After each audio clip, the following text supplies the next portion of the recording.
Assalamualaikum warahmatullahi wabarakatuh. Kami dari kelompok 2 mata kuliah Keterampilan Dasar Mengajar yang merupakan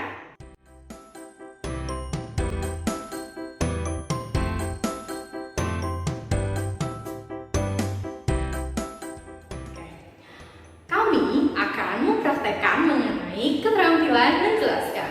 Nah, apa sih keterampilan menjelaskan itu?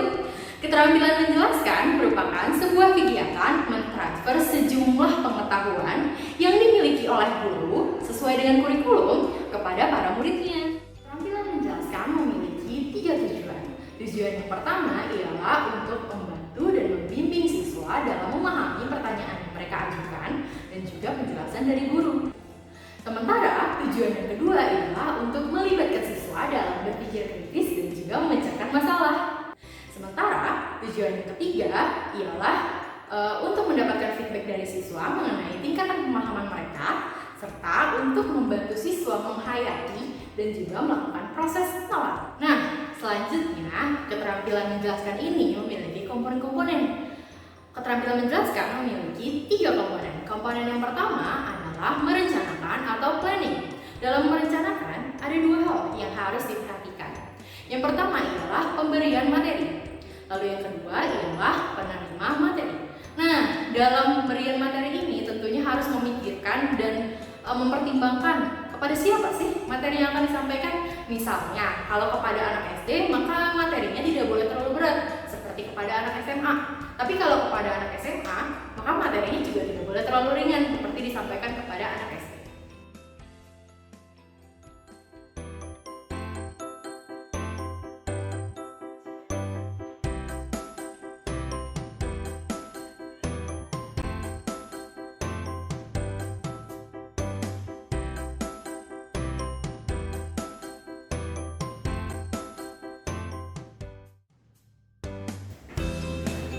Oke, bismillahirrahmanirrahim. Assalamualaikum warahmatullahi wabarakatuh. Waalaikumsalam warahmatullahi wabarakatuh. Selamat pagi anak-anak. Pagi. Gimana kabarnya hari ini? Alhamdulillah, luar biasa. Allahu Akbar. Alhamdulillah. Mudah-mudahan kita semua dalam keadaan sehat walafiat tanpa kekurangan satu apapun ya. Amin. Oke, kembali lagi di mata pelajaran pendidikan agama Islam. Nah, sebelum kita memulai pelajaran kita pada pagi hari ini, baiknya kita berdoa secara bersama-sama. Kepada ketua kelas, dipersilakan untuk memimpin doa. Bersiap, berdoa mulai. Berdoa selesai. Baik, terima kasih kepada Nini yang sudah memimpin doa.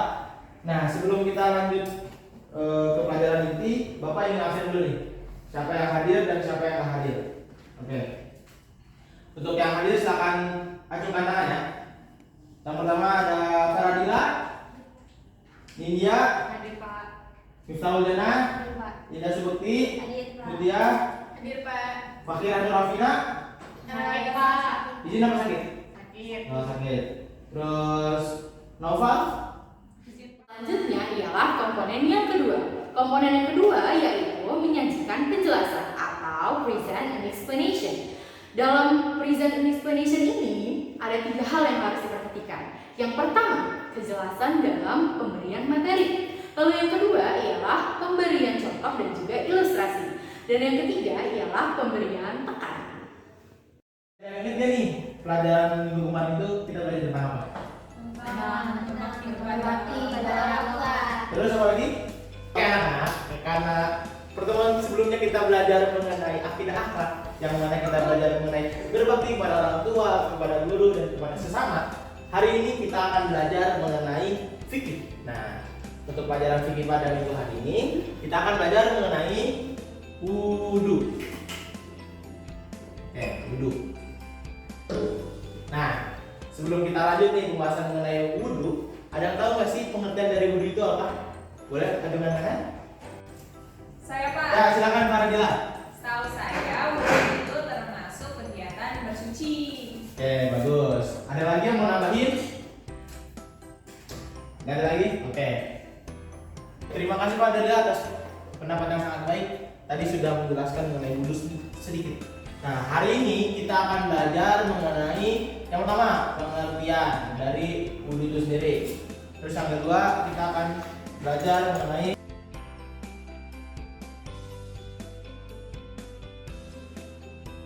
yang pertama, pengertian dari berwudu. Yang sebagaimana dikatakan oleh Faradi dan tadi itu benar. Berwudu adalah kegiatan mensucikan diri ketika kita akan melaksanakan ibadah sholat. Nah, berwudu itu harus kita lakukan ya, entah itu dalam sholat wajib ataupun sholat sunnah. Jadi kalau misalkan kita ingin melaksanakan sholat zuhur misalkan, nah itu kita wajib berwudu untuk mensucikan diri kita. Dan juga dengan sholat sunnah kayak misalkan sholat duha, sholat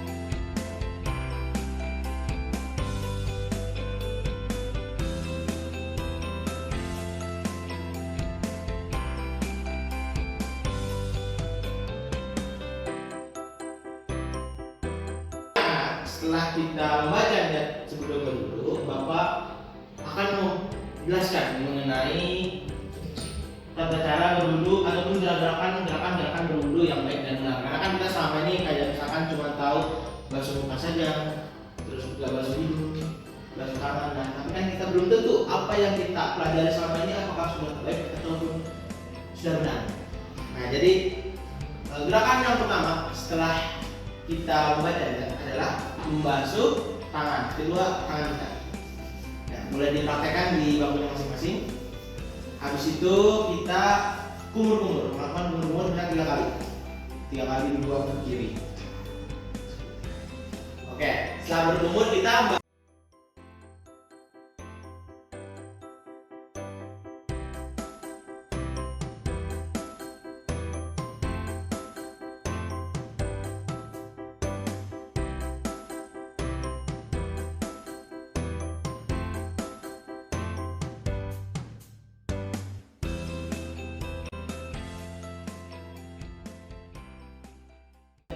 gerakan-gerakan berwudu dari awal sampai akhir. Jangan lupa kalau misalkan kita di awal itu sudah membaca niat, berarti di akhir kita harus membaca doa setelah berwudu. Oke, ada yang hafal doa setelah berwudu? Satu orang silakan dengan tangan. Oke, silakan isi. Asyhadu an la ilaha illallah wa la syarika lah wa asyhadu anna Muhammadan abduhu wa rasuluh. Allahumma ja'alni minat tawabina wa ja'alni minal mutatahhirin wa ja'alni min ibadikas sholihin. Alhamdulillah. Tepuk tangan dulu untuk ini. Setelah kita belajar mengenai pengertian dari berwudu, rukun berwudu dan juga tata cara bagaimana menunaikan wudu yang baik dan benar, kita akan lanjut ke hal-hal yang membatalkan wudu. Baik, Bapak akan memberikan contoh dari hal-hal yang membatalkan wudu. Yang pertama adalah tidur. Nah, tidur itu merupakan salah satu kegiatan yang juga dapat membatalkan wudu. Contohnya misalkan untuk yang ikhwan-ikhwan ya, ketika melakukan sholat Jumat. Nah, itu biasanya kalau misalkan sedang mendengarkan khutbah, jadi biasanya ada saja yang tertidur. Nah, ketika kita tidur saat mendengarkan khutbah itu juga akan membatalkan wudu kita. Jadi kita harus wudu kembali ketika ingin melakukan sholat Jumat. Itu yang pertama. Oke, yang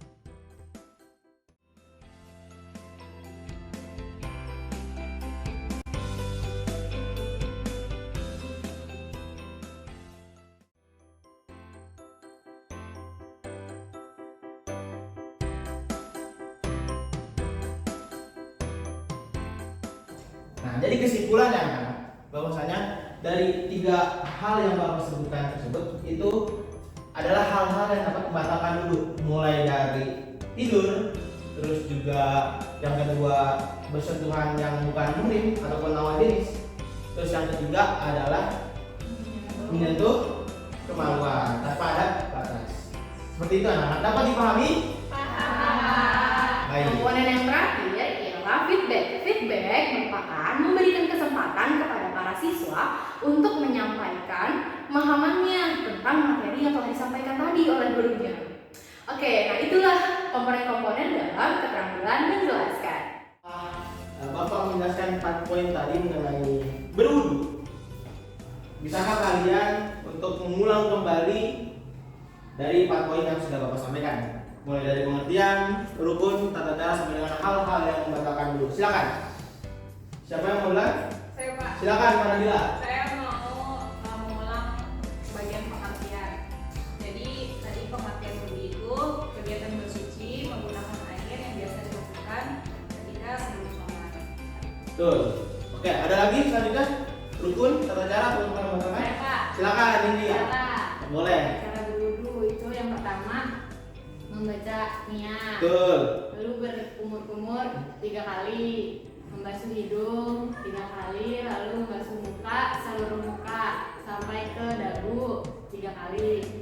Lalu membasuh tangan sampai ke siku. Ya, terus. Dari kanan baru ke kiri, Betul. baru membasuh kepala, lalu telinga secara 3 kali, kemudian membasuh kaki sampai ke kaki. Aduh, cerita tepuk Kemudian tangan. membaca Oh. doa. Setelah oke, tepuk tangan sembilan ini. Oke, ada lagi? Ya, silakan bisa. Ada juga hal yang membatalkan wudhu itu ada 3. Yang pertama itu tidur, terus bersentuhan dengan lawan jenis yang termasuknya, dan yang ketiga menyentuh kemaluan tanpa ada batas. Oke, betul. Tepuk tangan cerita. Kita akan memberikan kesimpulan sebelum kita akhiri kegiatan baca mengajar kita pada hari ini. Nah, setelah kita mempelajari mengenai berwudu, mulai dari pengertian rukun tata cara ataupun hal-hal yang membatalkan wudu, jadi dapat kita ambil kesimpulan intinya adalah wudu adalah sebuah kegiatan untuk kita mensucikan diri ketika kita akan melakukan ibadah sholat khususnya.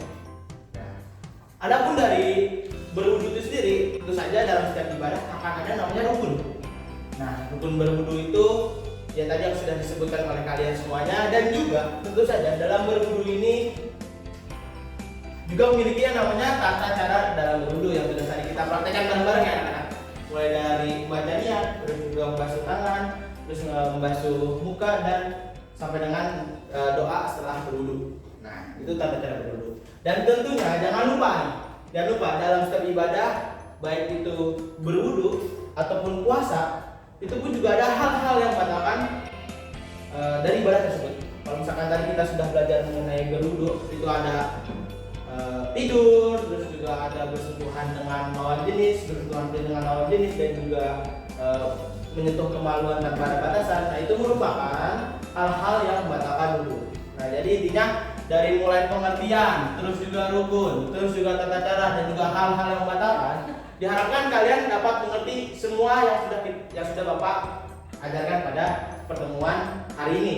Nah, jangan lupa tata cara tadi yang sudah kita pelajari bersama, tata cara berwudu yang baik dan benar, itu jangan lupa kita aplikasikan juga setiap kita ingin melakukan sholat, misalkan sholat zuhur.